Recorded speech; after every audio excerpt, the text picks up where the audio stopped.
What if Naruto had Friezas potential part 7? As Team 7 are jumping through the trees, Sasuke has to get Naruto's attention as he seemed to have been zoned out.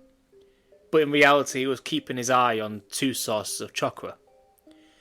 He was watching Hinata just in case she got into trouble and was against something her team couldn't handle.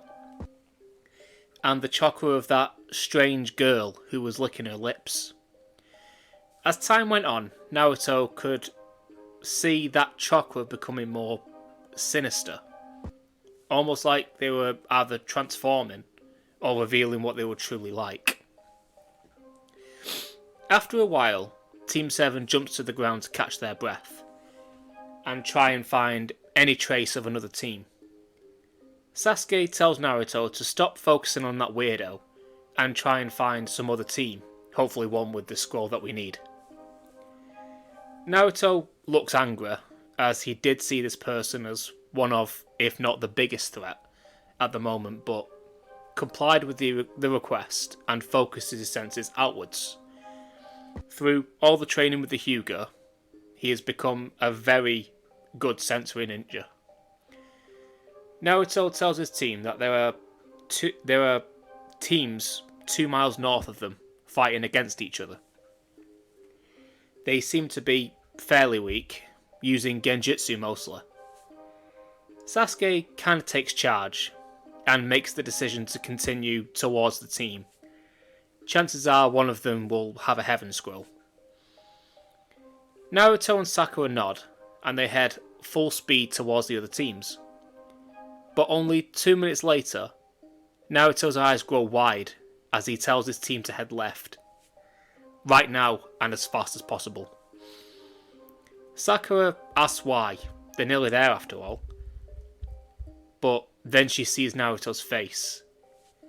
She turns immediately along with Sasuke. They both become very concerned, as they have never seen Naruto shaken up in any way before, so they trust his judgment. As they were thinking this, Naruto grabs them both by their arms and throws them to one side, as a huge snake comes rushing out of the forest, barreling into Naruto, knocking him into the woods. Sasuke and Sakura shout after him, but with no response. Atop of the snake was that ninja from before, looking down at Sasuke, eyes full of sinister delight. Sasuke starts shivering, now knowing why Naruto was so concerned, looking up at this mountain of strength. Orochimaru looks down, greeting his sweet Sasuke, like a little mouse scared of the hungry snake. He desummons the giant snake he was on, and lets out his bloodlust towards the two of them, making them freeze with fear. Orochimaru walks slowly towards Sasuke, telling him not to worry, he will make good use of that body and those eyes. Sasuke felt sick to his stomach, feeling the crushing, killing intent, and the implications of that statement. He hasn't got any soap on a rope at the moment with him. Knowing that the blonde child has insane chakra and is very strong after feeling it from the other side of the forest, Orochimaru knows that he has to be quick, so he sprints towards Sasuke, clamping his jaws around his neck, implanting the curse mark. While this is happening, Sasuke unlocks his second Tomori Sharingan, through fear of his life being snuffed out. He starts screaming with the pain going through his body. It felt like he was on fire and being frozen at the same time. Through Sasuke's screams, you could hear Orochimaru's laughter as he turned to Sakura ready to kill her, as she was no use to him. But before he could do anything, Naruto, who was enraged that someone would hurt his friends like this, kicked Orochimaru so hard that a thundercrack was heard throughout the forest, sending the Sannin flying into and through several massive oak trees. Impressed with that strength, Orochimaru decides to put a curse mark on this kid as well. But what he doesn't know is he isn't getting the chance, as a furious Naruto jumped after him, his huge chakra emanating from him like a beacon, once again merging with the Nine Tails, activating his purple chakra armor. Naruto punches through Orochimaru, ripping him in half, although it turns out to be a mud clone. Naruto extends his senses outwards and feels that bastard running away carrying Sasuke. But he can't outrun this version of Naruto after all. He gets kicked in the back of the head by an armoured boot, forcing him to drop the Uchiha and defend himself. He jumps back using striking Shadow Sneak against Naruto, but instead they get grabbed by the blonde as he pulls Orochimaru towards him and punching him over and over like a speed bag, every blow being more intense than the last. Orochimaru then gets his snakes ripped from his arms, howling in pain, knowing that he needs to get away from this kid.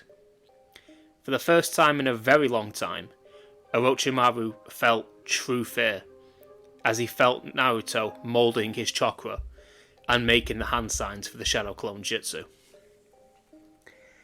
The opening they were stood in erupts with bright purple light as 100 Narutos stare down at the Snake Sanin, every one of them surrounded in the same purple armour. Knowing he needs to leave right now, Orochimaru summons a snake to ride off on, but all the Narutos jump up, kicking him off and pummeling him into the ground, not stopping even for a second.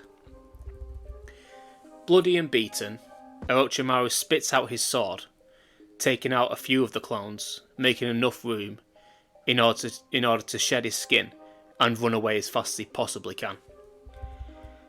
Naruto was about to run after him, but heard Sakura, who was clearly distressed, shouted for his help. He looked back to the crater before he left, that he made with the snake's body, and sees a heaven scroll, which he must have beaten out of Orochimaru. After getting back to his team, he sees Sakura crying over Sasuke, who was shaking in pain due to the mark. Sorry for that whistle.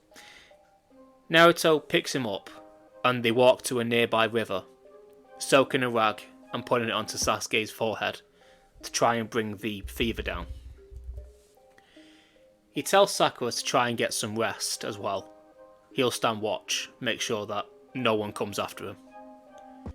Sakura nods and lies next to Sasuke, putting her arms around him to try and comfort Sasuke, which does seem to work to a small degree.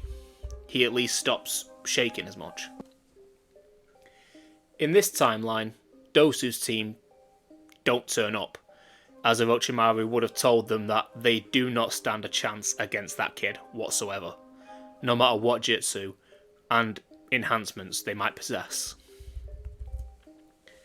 With no fight going on, after a few hours Sasuke wakes up fairly peacefully and sees Sakura's arm over his chest while she was asleep. Sasuke was about to throw her arms off, but sees Naruto stood there, and he tells him that all she wanted was you to stop shaking from the pain. Sasuke's expression softens looking down, showing that he did care to some extent, as he carefully shakes her awake. As she comes round, she smiles up at him, thankful that he's okay. They both stand up, asking Naruto if anything has happened, but Naruto just shakes his head, with his own smile on his face, saying that Hinata and her team have made it to the tower safe and sound. He then holds up the Heaven Scroll and says that they should probably get there as well. Sasuke then realises that he feels different. He runs his hand down his neck and feels the curse mark. Naruto explains that it must have been from that bastard who attacked us, and we'll find out what it is after the exam's over.